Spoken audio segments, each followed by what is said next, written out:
Hello and welcome to Glimmer of Genius Magic the Gathering podcast. My name's Luke. On the line with me is Grant, Level 2 Judge, and Simon. How are you guys? You alright? Very well, thank you. Very good, thanks. So it's been a bit of an interesting week, starting to get into spoiler season now with Amonkhet. Modern Masters 2017 is still being drafted, still being played, so there's plenty to talk about. Grant, what have you been up to this week in Magic? I did one Modern Masters draft last Friday, played a bit of Standard, and I tried to play a bit of Modern, but there wasn't enough people, so we had a few casual games, basically. So a bit of everything, which is quite nice. What was the deck you were playing in Standard? Basically, I tried the whole copycat thing. I tried the build with Deep Fiend in it the week prior, and didn't really like it, because, I didn't do very well for starters. But I thought, rather than just play one of the two decks that are available, let's play a deck that basically does well against those two. Yeah. And just see what happens. So I built basically just a junk list of good things. So I had Tireless Tracker, Unlicensed Disintegration, Mining Constrictor, all that sort of stuff. Just see how it did. And it did okay. It seemed to have an issue with land, which I think I'm going to change. But it also splashed, because of the three colours, it also put in Catacomb Sifter, if you remember him. Yeah. And Reality Smasher. And Reality Smasher did an amazing job, because of the evasiveness, sort of it.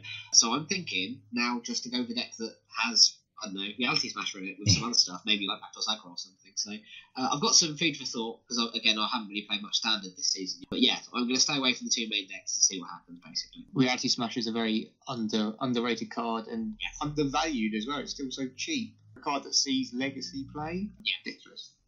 Yeah. So I got some good feedback, like I normally do with testing unusual decks. So yeah, I'm going to see what happens next. Probably this Friday, actually. I might give it a tweak and then play it again. Awesome. And Simon, what about yourself? Last weekend we had a Commander Day, so we try and run that at the local shop at least once a month. We have two options. You either have Headhunter, which everyone gets a booster on their head, and whoever you kill, you get their booster. It's quite fun. Or we have Casual. But I also managed to actually get some Modern Master drafts in. I got 2 drafts in last week. Loving to play the set. Unfortunately, went blank both times, which was a bit annoying. But yeah, no, really liking it. I'm looking forward to playing. I think we've got another draft scheduled on Saturday, which will be great fun. Looking forward to drafting that again.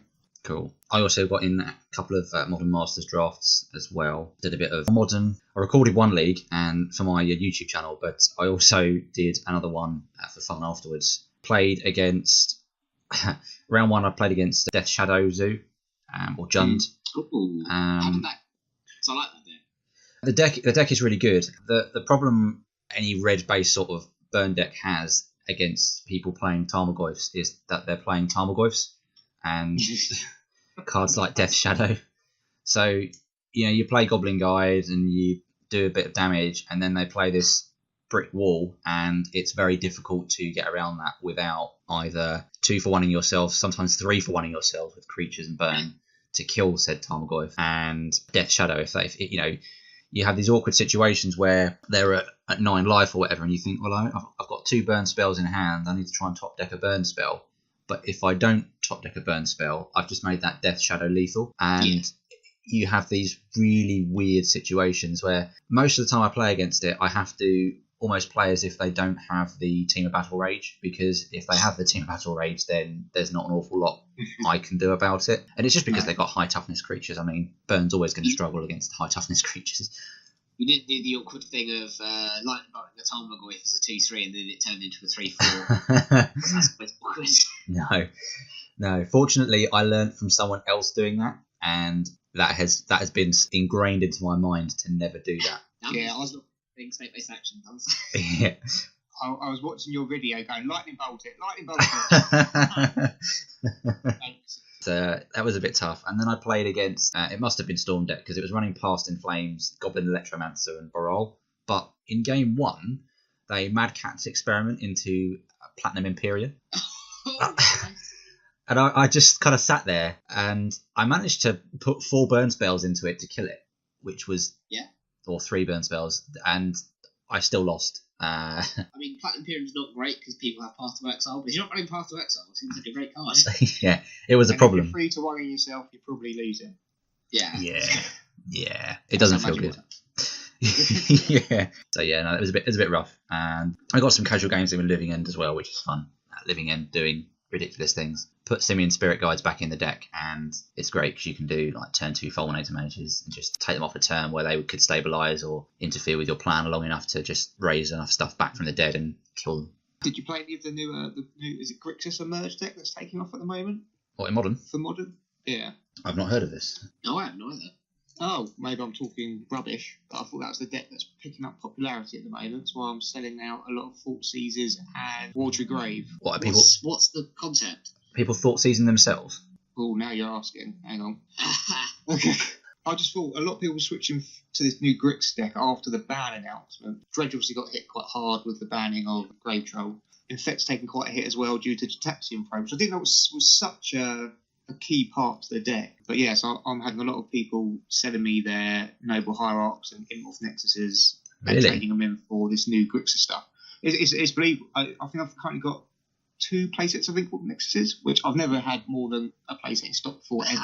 Wow. So yeah, people seem to be making the shift quite quickly. I'll have to try and get that deck list up actually. I think with the Gitaxian Probe, it was the peak effect, which was quite crucial for a deck like Infect, because you can imagine a situation where you think, I could go all in, but they've got untapped mana, so if they've got a path or a counter spell, then I lose.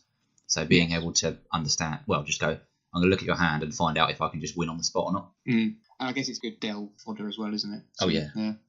Yeah, that Modern deck's what I am Counter Scrolls picking up lately as well, that Grixis Modern deck. I think I've just found a list for it. It seems awful, but... Go on, what is it? 4 Snapcasters, 3 Tasigur. Yeah, it just seems like the kind of deck Link would play. Seems super boring. Is this Grixis Control? It's basically... Yeah. Okay, this isn't new. This has been around for a while. I did wonder why Counter Scroll was suddenly so much more expensive. There was a guy, I think, placed incredibly high at a GP, if not won it, maybe second, a while ago now. So yeah, Tassigurs, Thought Scours, Ancestral Recalls, Terminates, Colligan's Commands, Cryptic Commands, Snapcaster Mages to essentially just control the game. It's a very, very traditional control deck, but Thought Scour is quite good because it mills for Tasigur and also fuels Snapcaster Mage. Yeah, it seems to be picking up popularity lately. I'm not sure that's because of the reprints of Snapcaster. Quite possibly. But I'm seeing a lot of Cryptics, Colligans, Thought Seizers. Counter Scroll is very popular. Yeah, so definitely people moving in on that. Yeah, it's one of those decks I think that rewards very, very tight play, and it's the sort of thing that you could envisage it having a good matchup against a lot of decks, with Fatal Push as well, stemming the bleeding against some of these faster aggressive decks. But yeah, it's a good deck. Okay. Bolt's still good. But yeah, talking about Modern, we've got the GP this weekend, San Antonio, which will be interesting, maybe a financial perspective, also from a player perspective, that it's the first big Modern event since the ban, but also because it's a team event. There'll be a lot of different decks than normal. People that don't know the team event, there's a team of 3, but if you have a card in one of the decks, the other players can't run it. So it'll mean a lot of different archetypes, hopefully, that you'll see, instead of the normal top tier 1 decks. Is it they can't run the card at all, or you're only allowed 4 copies across the 3 decks? No, they can't run the card at all. Okay. Yeah, at first I thought it would just be 4 copies between the 3 players, but no, one of them runs 1 Stomping Ground, the other 2 players can't run any Stomping Grounds. Right, okay. Affinity seems like it would be a good choice then. Good, so it should be interesting. A lot of the new stuff. Hopefully build some hype around Modern. So locally, I'm not hearing much regarding Modern. I've heard some local players express they're a bit bored with Modern, which is a shame, since we've just had the new set release, the new Modern Master set release, but saying it's not a great format to practice on. If you want to be more a professional player, to win big events, it's a bit hard to practice for. It's a bit more rock, paper, scissor. Is that not just though the format's a bit more open? I know you've got the very powerful sort of top tier decks, and Death Shadow is very, very good, Infect is very good, but it feels like you've got a lot more options that you could take to an event and not be completely worried about. Then I think for the more top players, that's it. There are too many options, and you might just get hosed by a deck you're not prepared for, right? Or prepared for, but your decks just can't win against it. I think there's a lot more of that, and people are a bit like, well, if you run unlucky or you pick the meta incorrectly, then you could just get some bad matchups, and it doesn't matter how hard you practice, you're not winning that game. I think is the expressions I've heard recently. I can understand that if you're trying to grind out like GPs or tournaments or what have you. I know none of us do that, but it's what I've heard from other players lately. Mm-hmm. Okay, so we'll just quickly jump out of this segment and dive into some chat about Modern Masters 2017 draft. Modern Masters 2017 drafts. I'm going to be selfish and talk about my draft first because I want to. So I've drafted Modern Masters 3 times now. One of them was online. One was at the shop, and the other one was at the shop. It's like a free draft, our friend's box. And the first time I drafted, I basically didn't open anything really noteworthy, but my first pick was Path to Exile, so I was quite happy with that. And then, yeah, so then from there I moved very quickly into a populate deck. So green, white, Selesnya, aggro kind of thing. So I had the Call of the Conclave, make a 3/3, the Splicers to make other golems, the Producer Bird at instant speed, make a token, populate, that sort of thing. What I noticed was the games where I drew Intangible Virtue were the games I tended to win very, very easily. Yeah, Tangible Virtue is still a powerhouse. But then I found the thing I like about the Modern Master sets is that some cards, because a lot of the cards are all powerful, the different ratings for some of the cards that are in the new set. So like I found Rootbound Defense used to be really good, whatever block it was in, Ravnica. But in this set, not as powerful at all. They're quite often wheeled around the table easily. It was mostly because back then you'd have like Supreme Verdicts and lots of other board wipes, and that's what you defended against. Yeah. Yeah, I think it's still a perfectly reasonable combat trick though, in the right deck. So I've had some pretty good success with it in the draft. That theme though, I don't think that theme is just limited to Rootborn Defense. I'm not sure if that was kind of your point anyway, but what I've noticed is I open a pack and I think, crikey, there's so many good cards here. But I look at them and I think, okay, well that's a common, and that's a common. They're all, so you think the amount of times so like Falconwrath Noble, I think it's called. Like the amount of those I see late just because it's a common, and you think I almost first picked it in the second draft I did, and I thought actually no, because I'll probably just get more. They're wheeled. Defense, yeah. Don't bother taking it. You'll get one wheeled at the end of the day. Yeah, I think you can hedge relatively safely with a lot of the cards like that, because with so many powerful effects, I think you're right. There's other cards that people kind of feel they have to take over that kind of like that. So yeah, you do end up getting them late. Intangible Virtue will not bill though. It is still a powerhouse. Yeah, it will not will. It wheeled in the second draft I did, but I think that was a massive error. Yeah, I would have taken it. Yeah, I took it. The second draft I did, I was determined not to. I did really well with the first draft. I went 3-0 at the shop with a green white aggro. I also splashed red for the Gruul 4-mana enchantment. Attacking creatures you control get +1/+0 menace. The second draft that I did was I was determined not to go into green white, but then I opened Advent of the Worm and I thought I'm just gonna go for it. So that was fine. And I ended up going a bit more greedy and was in 4 colours, but I took all the mana fixing I could. That deck was good. I went 2-1 in that draft. I felt really good about the deck. It was very strong. I think that archetype is very strong if you get key pieces like Intangible Virtue, good populate. And I think the splicers, the creatures that make golems are insane. So if you can then round it out with either some sort of flicker effect or bounce effect to then get another token again, that's when it starts to get insane. A card I actually found was really, really good, kind of fills the gaps, was the 2-mana enchantment, the 1 green, 1 colourless, that makes 2 1/1 saplings and gives something trample. Oh, Fist of Ironwood, yeah. Yeah. I really like it because you can pull it on their creature if it's small enough. Yep. Yeah. Okay, yeah, it's nice. And then bounce back with Core Skywalker. Is it Core Skywalker or Core Skyfisher? Core Skyfisher. Yeah. I've done that a few times. That was quite good. Yeah, it's one of those cards that when I first looked at it, I thought, I'm just going to play this as a bit of filler. But the more games I've played, it really does fit in the strategy really well. I had someone use it, the draft I played online, they used it against me and they put it on that 2/2 bird thing, which gets bigger when you play creatures. 2/2 bird thing. So it gets +3/+3 whenever a creature you control enters the battlefield. Oh, okay. So they cast that on that, and it became an 8/8 with trample, which was just insane. Yeah, it's awesome. The third draft I didn't do very well at all. I lost every game I played, and was that the online one? That was the online one. Yeah, drafted not up to scratch for online play. Yeah, I got beaten. I think I got beaten by two people playing a green white kind of tokens deck, which made me think, yeah, that deck is really strong. But also, so was it an 8-man pod or was it a league? It was a league. You can blame it on bad card pool then, it's fine. Yeah. It wasn't your fault. It wasn't my fault. Although you didn't hear what I took first pick, so maybe it was my fault. I took first pick Cruel Ultimatum. Yeah. So the rest of the draft was basically trying to smash a deck into a semblance of a sensible thing. I don't know. It wasn't.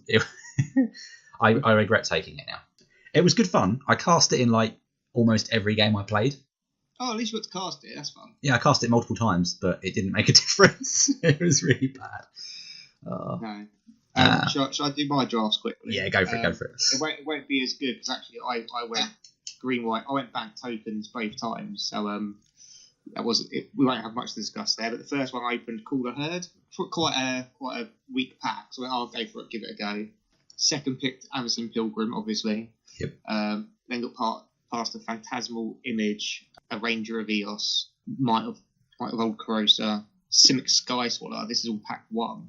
So I sort of went, well, I'll go blue, white, green. And it sort of worked out from there, really. Pack 2, I got past a foil Pyromancer Ascension, so I took that because I'm greedy. But I also opened Cave of... What's the cave called? Cavern of Souls. Cavern of Souls. Oh, nice. And the Goblin Guide, so I took those because value. But yeah, it was quite a good deck. It worked quite well. Mainly green-white with a splash of blue for the Phantasmal Image and the Sky Swallower. Went 2-1. The only deck I did lose against was another Populate deck, which rang the Golem Makers, which you mentioned. And it did trounce my deck. It was horrible. So draft 2, I went in going, right, I'm not going to do Populate again. But then I opened a Stoic Angel. Nice. Which causes ban. I was like, well, I'm not gonna stick to those colours, but I'll pick it just because it is a bomb in the pack. But then got past the blue golem and went, right, that's it. I'm gonna do it again, but with golems this time. But it went terribly bad. I should have moved into blue black end of pack 1, but I didn't. I was stubborn. But it was good. The deck worked alright. I think I went 2-1. Yeah, 2-1 again. Lost to a control deck. Oh, but I got past because it was a free draft. The same one Luke played in. Of course, all the rares are getting passed round, so I got to play with Tarmogoyf. Didn't fit my deck, but I've never played one before, so it's going in. Yeah, fair. So that was fun. Looking forward to the one on Saturday. I won't draft tokens. I'm not. You say that? Yeah. You're like a bit of the worm, you will. I'm going to try not to draft tokens. For my ones, and Tanya as well, actually, we opened absolutely nothing of value at all. Yeah. Like, I think all of our rares were worth less than $1.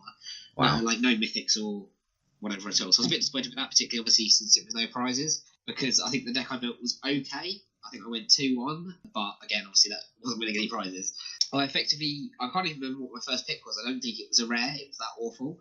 I think I only picked one rare out of the 3 packs I looked at. Ooh. And I think my first pick might have been a Sprouting Theranax, or Thranax, whatever it's called, the one that turns into 3 Sproutlings when it dies, because I love that card. And then the rest of the deck was like unearth, so I had like 3 Cathari Bombers, the one that when they get through they make 2 goblins, and then you can unearth them. The Basilisk collar I opened, actually, that was actually one of the worthwhile ones. I didn't live the dream because I did actually have the Stinger plus Basilisk collar, but I didn't get to do it, unfortunately. I just ran like other nonsense, like Delirium schemes, and just made us all discard 3 cards, but I just like discarding stuff with unearth and just had some fun. You're a wrong. You're a wrong. But yeah, basically it was just red and black. I opened that Miracle, deal 5 damage to something with Miracle, which was quite fun. Thunderous Wrath? Yeah, so it was just stuff, like it had a bit of green, but it was red, black, unearth stuff. It was quite fun. I didn't open any good cards, unfortunately. That's a shame. Right. Okay, so to take a quick momentary break and then come back and talk about the new spoilers from Amonkhet. So the most obvious one that I think everyone knows about now is we're getting full art lands again. Everyone loves full art lands, yay. And then we have some of the other cards that have been spoiled as well in the main set. I'm not going to go over every card, and there's a few that are pretty much limited fodder, shall we say. So you've got cards like Gravedigger, Ancient Crab, Giant Spider, that sort of thing.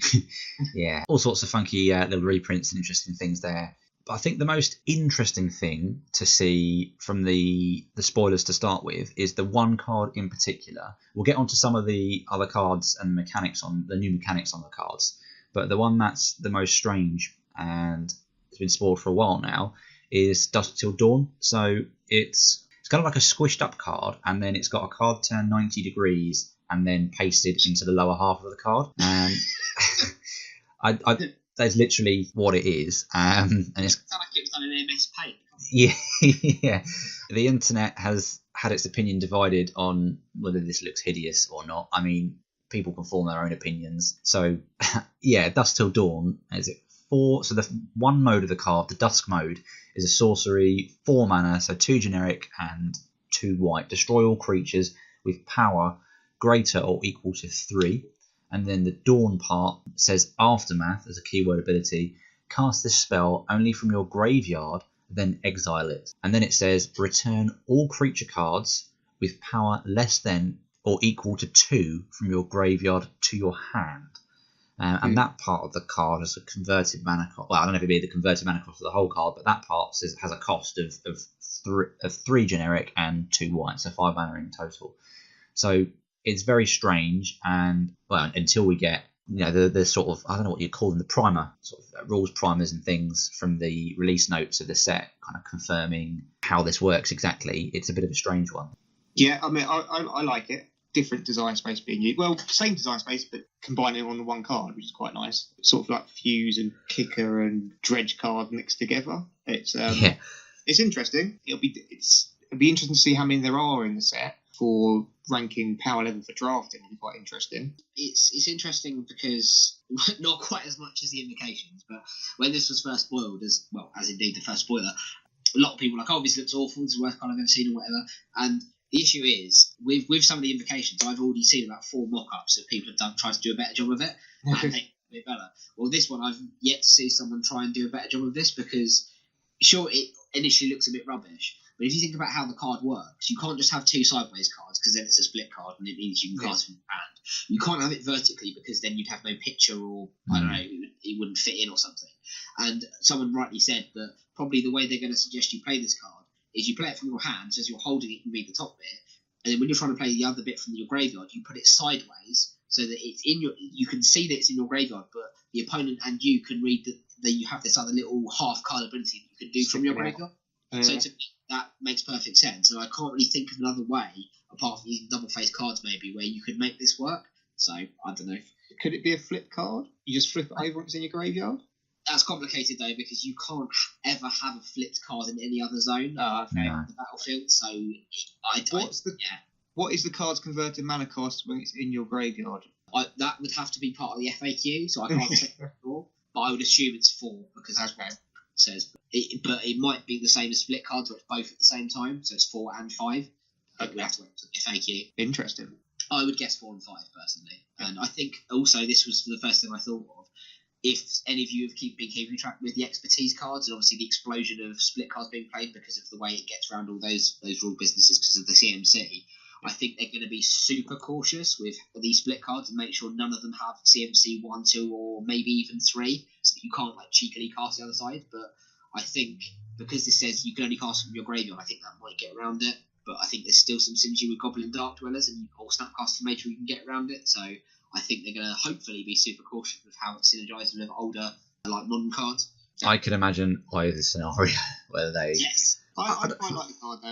I know the artwork's not amazing, but it's alright. I like the name, Dusk Dawn. Yeah. Seems quite. It's certainly interesting. The 2 modes don't necessarily. I wouldn't have expected those 2 things to be on the same card. Very different kind of effects. You might expect it says destroy all creatures with over a certain power, to then return those creatures, only your creatures back. I think it might be, assuming it doesn't have the synergies where you can cast it for free off these other cards that you've mentioned. My initial reaction of it is it's only really the first mode that's going to be powerful enough to do anything. The second mode, I can't imagine really. If they were going to the battlefield, then that would be different.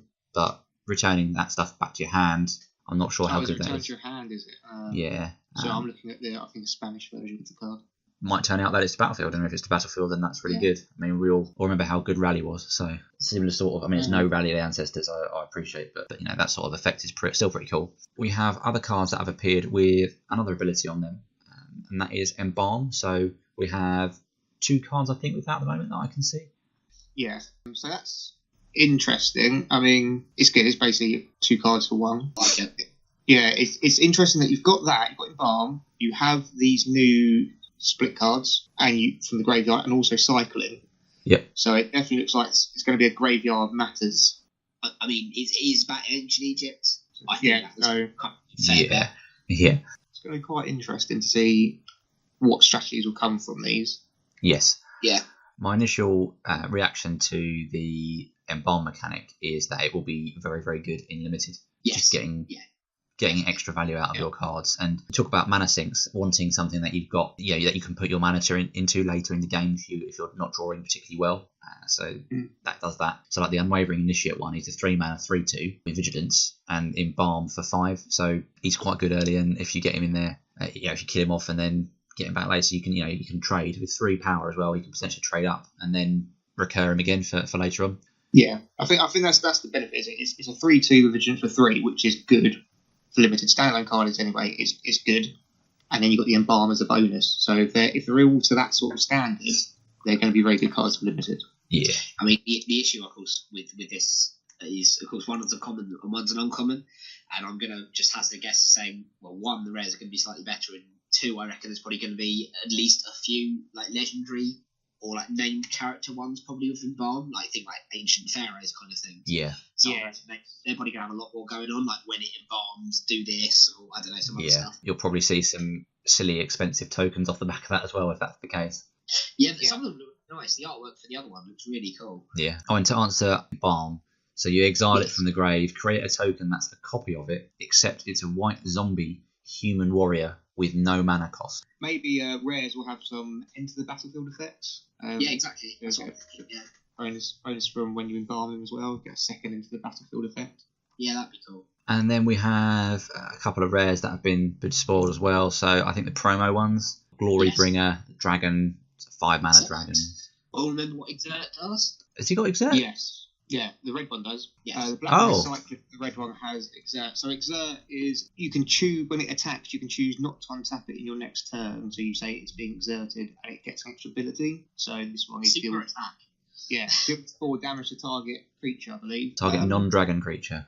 Yeah. So hold on. So what if you exert it, then it doesn't untap during your next untap. Next turn. Yeah, unless you find a way to untap it. Yeah. Okay. Yeah. Super attack. I guess some will be strong enough for standard. I mean, the argument I saw for this already was it's a 5 mana 4/4 hasty flying creature. This is close enough to Stormbreath Dragon to probably see a lot of play. That's exactly what I thought when I first saw it. Stormbreath Dragon. When Stormbreath Dragon went monstrous, did it kill stuff or did it just get bigger? Did damage equal to the number of cards in the other opponent's hand as well as got bigger, yeah. Okay. So it was a really good finisher. Yeah. The protection from white was what made it playable. Like super playable, I mean. Well, this in a deck with Always Watching would be funny. I don't know how that works. Again, we'll have to see the FAQ. I think. Yeah. Because tapping it isn't a cost, is it? That's just you don't untap. No, so I guess it works. Yeah. Yeah. That's going to be interesting. Simon, maybe stock up on Always Watching. I've got loads. The other one, the other dragon has cycling, which I'm actually quite excited about. I know it's an old mechanic, but I've actually never played it with it in standard before. Neither have I, actually. I didn't know you could do it in instant until I played against a Living End deck. I think I've been playing like proper Magic for like a year, and again it wasn't in standard.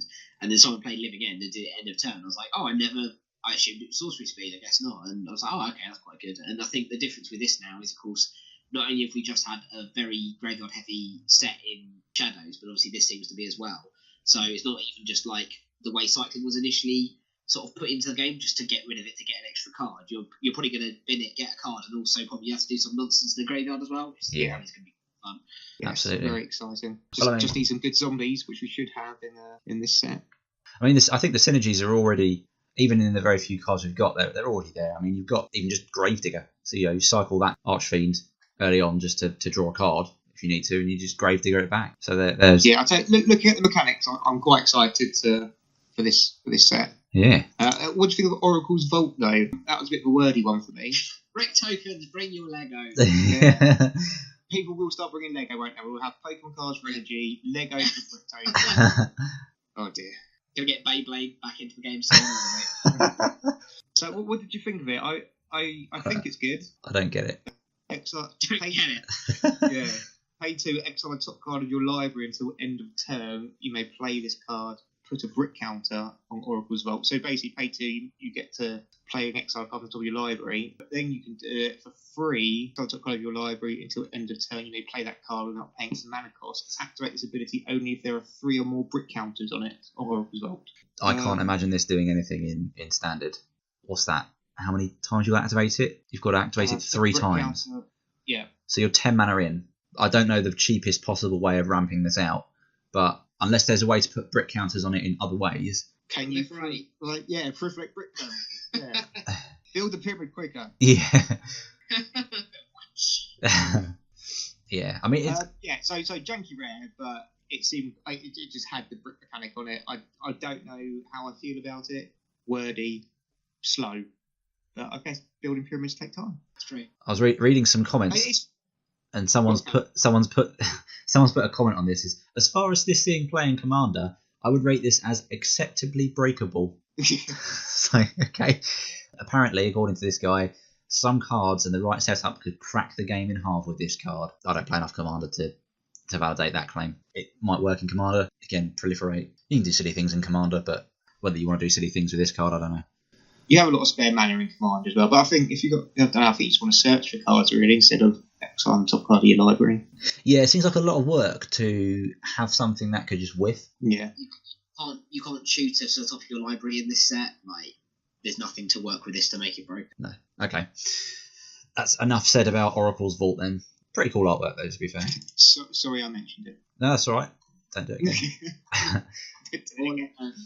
Planeswalker decks as well, but... I'm just concerned one day they will print a powerful standard card in one of those decks. It's going to be chaos. Certainly print a powerful card in these special sets that is only in these special sets. From a finance perspective, for previous cards. Yeah. That's what I'm worried about with these new special starter decks. Is that having their own unique cards, it could go wrong. Yeah, that's fair. I always look at the Planeswalkers and I think, they're all right, but then it would be... I think the alternative would be worse. They deliberately make them very expensive and not great, because if they didn't, everyone would need to buy those boxes instead, and there'll be a lot of moaning. If they continue to do what they're doing with it, I think it's a nice little thing for people to... They want to open like a Planeswalker. They want to have that they own that, but they don't really necessarily play competitively. And I think this is a good way to kind of offer out something like that to people. Oh, definitely. But comes to the worst, they're always useful for Super Friends decks for Commanders, because they're just adding loads of different, Planeswalkers with different names to those kind of formats. So yeah, definitely. If they do it, it'll be a Jace. I bet. That's I'm just saying that now. I hate Jace. Yeah, everyone hates Jace. Blue Planeswalker. Rubbish.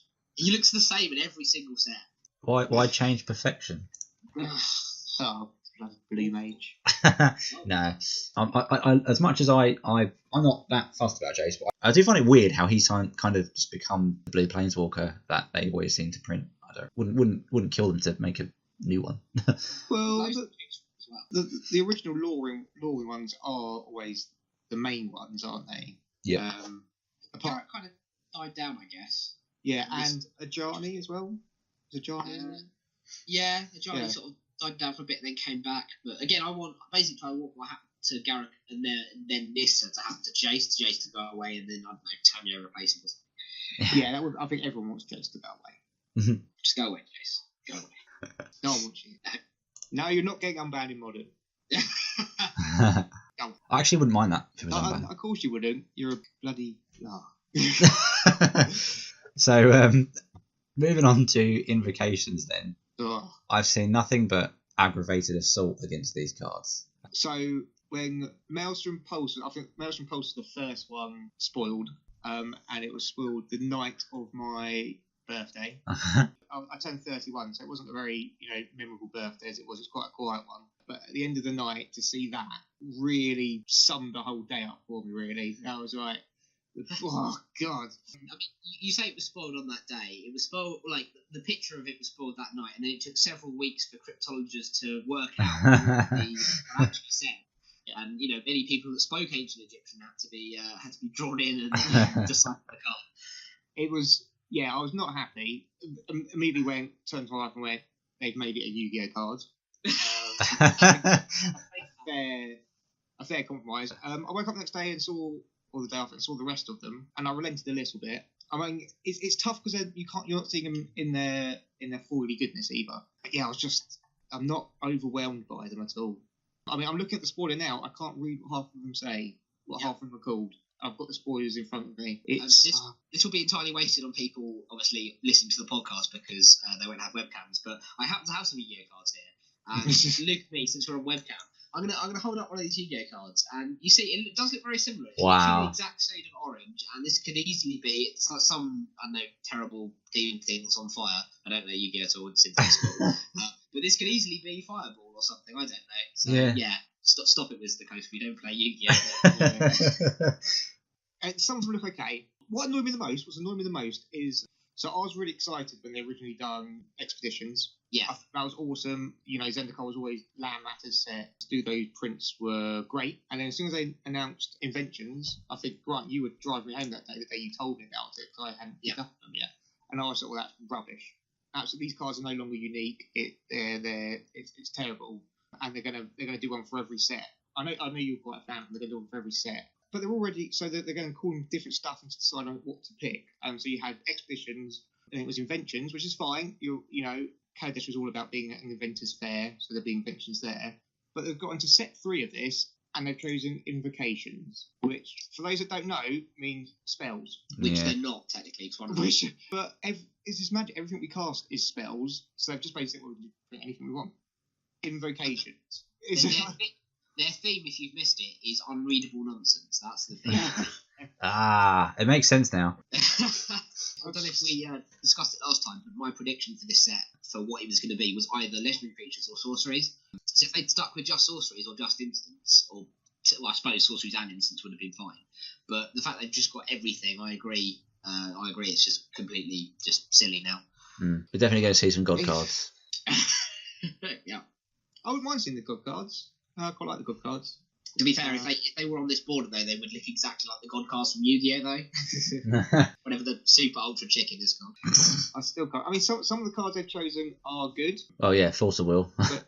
but not great. If you think of the power level or the value of some of the others, I don't know if these meet up to it as much. No. This is the thing, though. For those of you that have me on Facebook would have seen, but I put up an edit someone did of, I think it was, which one was it? It was a counterspell. No, it was just counterspell, I think. But they'd got rid of this border, and it was like full art, exactly like the same way that Expeditions were, where it was a bigger stone for it. And it looked super cool, and it didn't look like a Yu-Gi-Oh card because it didn't have this silly orange sort of ness over the top of it. And the thing is, if you look at the artwork, these cards look really cool, and the flavour that they've done to make all of these spells or whatever like an Egyptian theme, like Aiden Mind Sensor's now like some thing with a staff or whatever. They look really cool, but unfortunately there's not much of the card that is covered with the artwork, and the rest of it's just this awful colours. So I'm just hoping when you hold them in your hand, they look a lot better. I've seen some video footage of someone holding them and them holding it back and forth in the light, and they do look a bit better, but still, I'm not a fan. It's a shame. If you search on YouTube, you should be able to find something, but someone has got one in their hand, and you can see the way it's foiled a bit differently, like the Inventions were. Which some people are a fan of. I quite like the fact that they were kind of half foiled, but again, these I think are doing the same thing. Some people do like them, which is fine. It's great if you're a fan of it and you like it. I mean, whenever Wizards do something different, there's going to be people that moan and complain, but this just I don't know how it passed. I know exactly what you mean about the power level though, because I'm just looking at these cards because I haven't properly gone through them all. Some of these I haven't heard of, and I don't know whether that's because they're only legacy playable or they are just not very good. Like you said, the contrast between Force of Will and Entomb is just ludicrous. Like Entomb you can get for like £1 because it was in some from the Vault set, I think, and it's like super common. And I think wasn't it originally an uncommon as well? And no, that doesn't do much because of Force of Will, but I don't think it's worth much money at all. And stuff like Attrition, if I've read that correctly. Again, I've only seen that in Commander. Feel free to correct me, legacy players, but yeah, I think with the other ones, there's always been There's always been cheaper ones, but there's been more higher end ones, more sought after cards. Even Ornithopter in the Inventions, like cool, that's an uncommon and not worth very much, but it's in one of the most consistently tier 1 deck in Modern since ever, basically. So people are going to want to buy the set, but I don't think people are going to want to get a play set of Attritions or Stifle or whatever. Divert is a weird one as well. Yeah, exactly. I don't even know that card. No. I believe that is worth money though. I can't remember. Let's do a bit of phone maths. It's strange. I think it's not. They've looked because I'm not surprised. I think for this one there's no the value's lower end, but it's more compressed. I think Mm. What I hated about the whole thing is that they was just that they would put in these masterpieces and expeditions in to make standard cheaper. This is not going to make standard cheaper. I don't think there's no standard cards in it. Well, no. It meant that instead of it being, well, there should be a few standard cards. They put a couple of standard cards in each one. Where? That's a good question. Maybe they haven't spoiled it. Well, unless there are more expeditions, I thought this was the complete list. I could be completely wrong. But yeah, none of these are standard legal. Yeah, so it's supposed to be to make standard cheaper, but not because they're making these for standard, but because the value in the packs and the boxes are in these cards instead of in the playable rares you need for standard. And it's true, it has. If you wanted to buy a standard deck now for cash, it'll probably be cheaper than it was before they made these cards. There's less rares, there's less £6-7 rares anymore. The land rares are always quite cheap that you need. There's still the odd £20 mythic, but the majority of the value is now in these cards. But for the average player that likes to crack packs or a box and then trade into these cards, trade away their spares into the cards they want to play, it means you've got to, 1, be lucky enough to open one of these, and 2, not get one of the worthless ones. Yeah. In order to trade for what you need. For a cash perspective, probably cheaper. But if you like opening packs and trading, then I think you're worse off, unless you do hit a lottery card. Yeah. I mean, if you're if you get a Force of Will, I mean, any Force of Will foils are going to be great. Oh, yeah. But yeah, I can't. Cryptic Command might be quite good as well, but yeah, it's struggling. But Cryptic Command's got a nice a proper full art card. It does, yeah. I think, what was it? It's a Wizard's player reward, yeah. Yeah, this is the thing. I'm gonna put it out here now. I'm gonna say that a masterpiece, a Invocation Force of Will, is definitely going to be a lot less valuable than a foil Eternal Masters Force of Will. And I'm even going to say it would surprise me if it's much more. These Invocation ones are much more expensive than even a normal Eternal Masters Force of Will. But just because I don't think people are going to want to play with these pictures. That could be very true. To be fair, even if they are foil. I mean, there's some that might still be popular. I mean, Counterbalance I think will be popular. Yeah. Pact of Negation will be good, but again, the people that want to play these cards probably don't want this version of the card. It's already a small market, and yeah, exactly. We'll see. Time will tell. I do agree with you that the artwork on the actual picture is very good. I don't think there's a single piece of art I don't like, apart from the weird bird, maybe. I think there'll be a lot of minor players that will want the Consecrated Sphinx. Yeah, that's what. Oh yeah, that's good. Yeah. And maybe the Wrath of God. But then there's a better full art player reward Wrath of God. Oh, this just in, guys. I just looked on my feed on Facebook. Avon Mind Sensor has been spoiled not just as a invocation, but as a rare in the set. Oh. See, there you go. Which is interesting. So I think there'll be 4 more. The artwork is quite sweet as well. There'll be. These are all the invocations, aren't they? Because I think that's what we overlooked, isn't it? In every single. Well, no, actually, it's Civic Expeditions, isn't it? In every single set, some portion of the masterpieces are in the set normally, aren't they? Yeah, so in Kaladesh it was the Gear Hulks. Yes. Ooh, so what do we think? One of each colour, are we going to say? I think so. One of each colour. One of each. I think that's Force of Will? No. What's going to go with Graveyard? Mind Twist? Yeah, I could imagine that. They might not like the random element though. So what have we had so far? We've had Avon Mind Twist, so that's white. Consecrated Sphinx can easily come back. That doesn't seem too broken. I could see that. Potentially. I think that needs a reprint. How many Consecrated Sphinxes do I have? Sell. Worship won't. I can't even read that one. There's the black one. It's hard because I can't tell what colour they are. Dark Ritual. Look at the sides. If you look at the sides of the card, that's how you tell. Oh yes, yeah. It took me about 5 minutes to figure that out, but yeah, it's there. It's hurting my brain. Stop. What's the black one? Sacrifice a creature, destroy target non-black creature.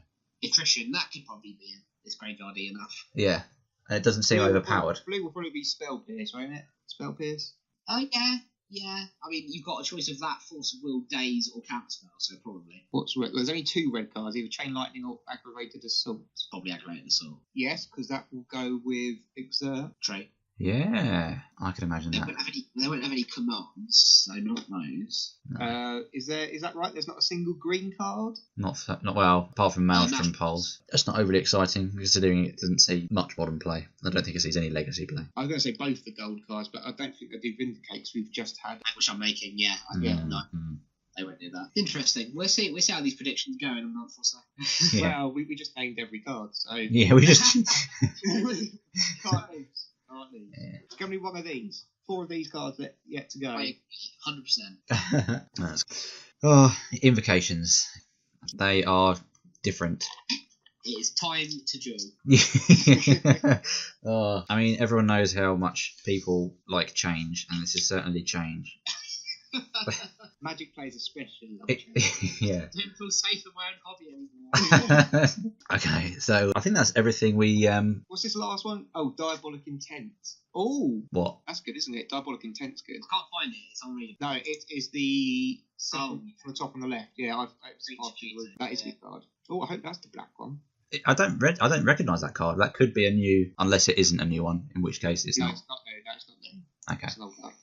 They're all old cards. Okay. Alrighty then, so that is it from us for now. So if you would like to get in touch, then you can find us on Facebook at Glimmer of Genius or glimmerofgenius.podbean.com. If there's anything you want to leave a comment about, any feedback or questions, things you want to see us discuss in the show, then leave a comment on there and get in touch. In the meantime, thanks for listening and stay tuned for more. Bye. Thanks guys, take care.